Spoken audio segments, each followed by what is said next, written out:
à chaud, je dirais que enfin l'État se décide à vouloir mettre en place un vrai plan d'investissement pour la santé. Et puis le deuxième point à retenir à plus long terme, c'est une revalorisation des salaires et des carrières qu'il a annoncé pérenne. Donc ça fait 10 ans qu'on le dit. Il y a eu sur les 2 dernières années plus d'une dizaine de mouvements sociaux dans le monde de la santé pour le réclamer.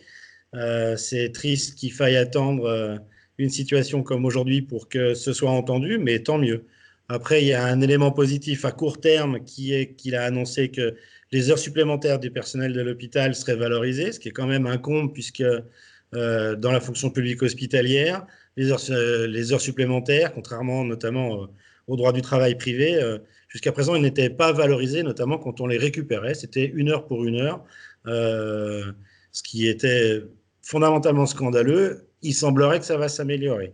Il reste à voir dans la vraie vie comment ça va se mettre en place, parce que des annonces de grands plans et de sauvetage de l'hôpital comme d'autres structures, on en a déjà entendu un certain nombre et souvent on est déçu. Donc on ne va pas mettre trop d'espoir et attendre ce que ça va donner pour de vrai. Si on avait aujourd'hui dans les services de fait plus de personnel pour un fonctionnement normal, si on n'avait pas joué avec les contractuels, avec les précaires, et si on n'avait pas réduit le nombre de lits dans un grand nombre d'établissements, si le médico-social, notamment les EHPAD, avaient le personnel qu'on réclame depuis des années, et notamment en termes de ratio de prise en charge, et pour qu'on ait un soignant pour un résident au lieu d'avoir un ratio à 0,4, 0,5 selon les établissements, on ne serait pas aujourd'hui dans la situation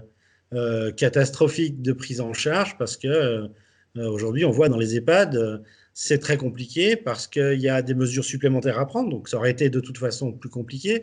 Mais en plus, il y a un paquet de structures qui fonctionnent grâce au bénévolat des familles qui viennent aider à manger, ce qu'on ne peut plus faire aujourd'hui, qui fonctionnent grâce aux collègues qui faisaient des heures sans les compter et qui sont déjà épuisés maintenant. Donc si on avait eu des moyens avant, on aurait été mieux armé pour se battre aujourd'hui face à la situation.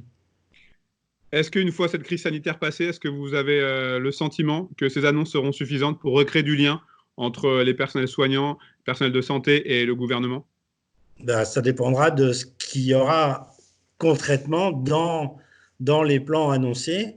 Euh, mais les dégâts sont importants aujourd'hui dans le cadre de la confiance et dans l'espoir d'un avenir meilleur pour le monde de la santé. Et quand je parle de la santé, je ne parle pas que de l'hôpital et pas que de l'hôpital public. C'est vraiment indispensable qu'il y ait des moyens supplémentaires pour l'ensemble de la santé. Je parle aussi donc du médico-social, des EHPAD. Je parle aussi des structures qui prennent en charge les handicapés, des structures sociales, la protection de l'enfance qui est aussi en souffrance, et puis le maintien à domicile.